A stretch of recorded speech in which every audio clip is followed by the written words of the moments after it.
안녕하십니까. 안녕하세요. 자, 오늘도 안양에 매도 사례가 있다고 해서 이렇게 나와봤는데 특별한 게 좀 있다고 하셨어요? 맞습니다. 오늘 안양에 세계 물건 촬영을 하는데 제일 하이라이트인 물건입니다. 왜 그런지 잠시 뒤에 설명을 드릴 거고, 오늘 제가 찾아온 물건은 경기도 안양시 만안구 박달동에 있는 신호 안차랑이라는 다세대 주택에 와 있습니다. 10차. 그러니까 단지가 10개가 있는 거예요. 단지가 10개가 있다는 게 붙어 있을 수도 있지만 이렇게 떨어져 있을 수도 있거든요. 그 중에서도 403호 물건에 낙찰을 받으시고 단기 매도한 물건에 저희가 찾아왔습니다. 전용 면적은 14평, 방 3개, 화장실 하나 구조입니다. 건물 등기는 2017년도에 나서 지금 지어진 지 딱 8년 차 된 물건 되겠습니다. 그래서 딱 외관만 봐도 8년 된 느낌이고, 주변을 보면은 다 엄청 구축 단지들이거든요. 그거에 비해서 지금 우리 단지는 굉장히 신축이기 때문에 선호도도 높을 거고, 그것과 맞물려서 높은 가격을 또 받을 수 있겠죠. 그래서 우리 물건 좋은 가격에 받아서 좋은 가격에 매도한 사례. 그리고 또 하나 포인트는 여기에는 위반 건축물이 있습니다. 이제 위반 건축이 보통 2층, 3층엔 없고 4층, 5층부에 들어가 있습니다. 앞에 있는 빌라의 일조량을 해치면 안 되기 때문에 이렇게 사선형으로 짓게 되거든요. 근데 그 사선으로 들어가면 이제 베란다 공간이 나오는데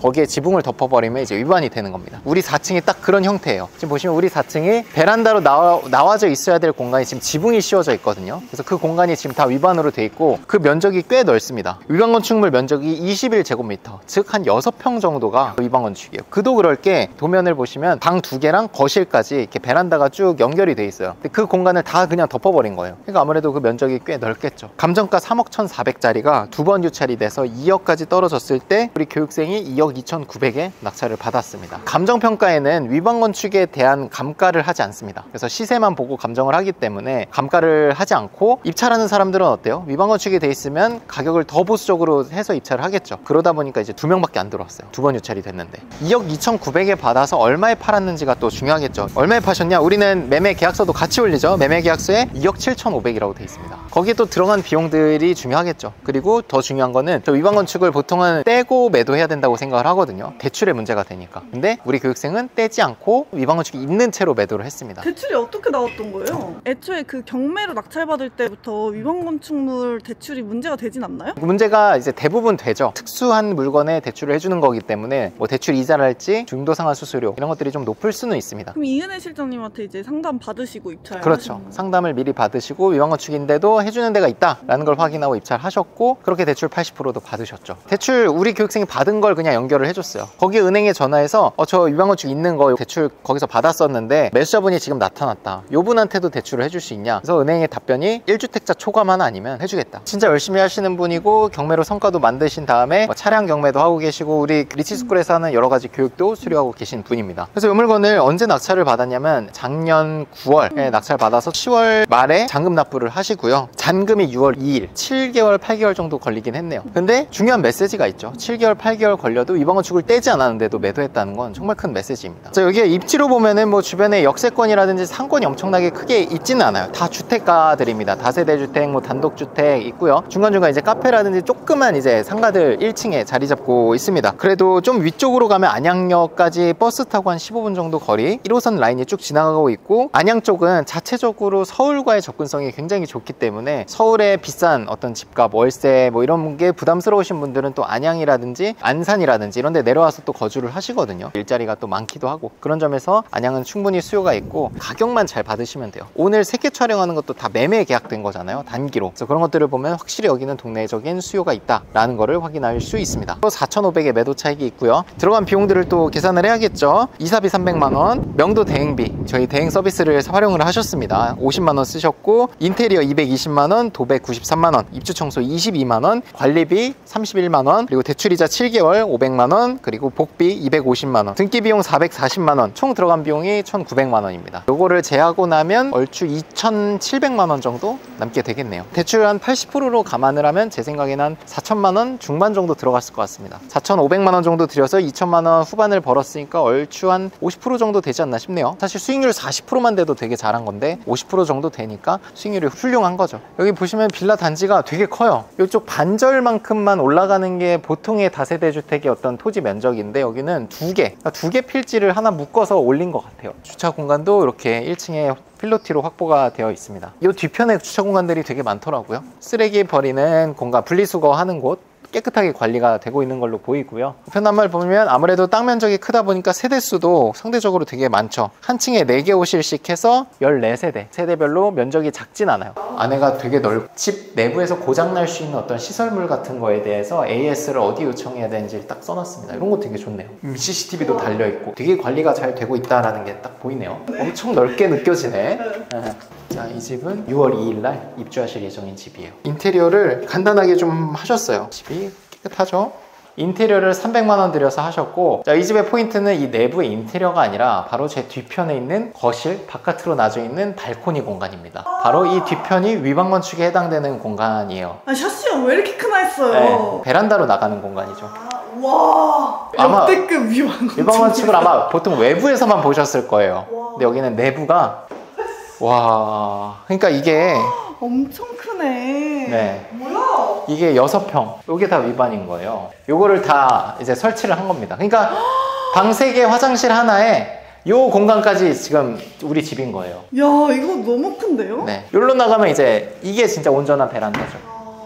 지금 보시는 공간도 이렇게 개방이 돼 있어야 이제 위반이 아닌 건데 다 덮어버린 거죠. 진짜 밖에 나가고 싶다면 여기 나와서 이 공간을 활용하면 되고, 애들 키우는 집은 여기에 그냥 키즈 카페 하고 뭐 미끄럼틀 같은 것도 막 놓고. 근데 너무 넓은데요? 근데 여기가 아무래도 냉난방 시설이나 이런 거는 또 들어오기가 좀 어려우니까. 위반 건축물. 네.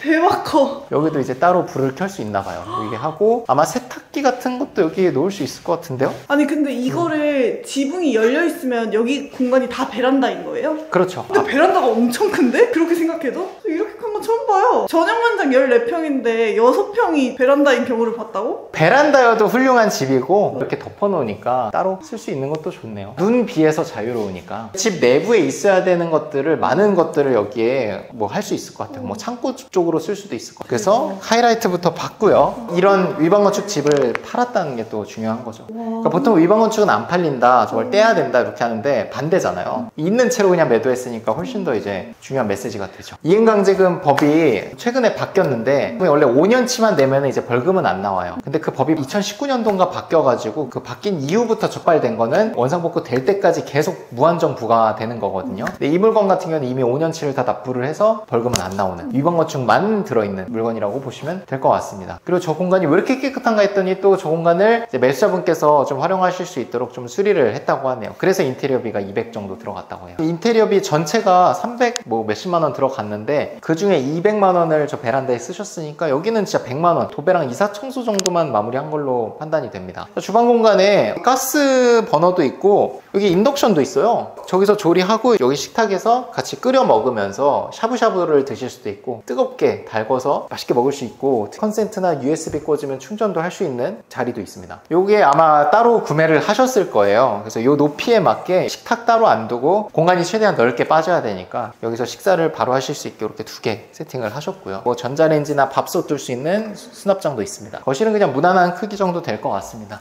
아트월이 저쪽에 있으니까 TV 두고 소파 두고 우리 작은 방, 아까 거실에서 있었어야 되는 창 크기가 한 요 정도가 되겠죠. 별로 창문을 열면 반절 정도는 이제 옆에 집을 보고 있고 반절은 개방이 되어 있습니다. 컨센트나 이런 거 기존에 있던 거를 활용하신 거거든요. 교체한 게 아닙니다. 벽지만 교체를 하셨어요. 여기도 작은 방, 베란다가 달려있는 작은 방입니다. 근데 베란다 이미 크게 있기 때문에 사실 여기를 다른 용도로 쓸 수도 있을 것 같아요. 보일러 있고, 여기에 그게 없다. 보일러실에 물 호스 이게 있어야 되는데 이게 없네. 밖에 놔야 되는 구조입니다. 저쪽으로 가시면 이제 화장실.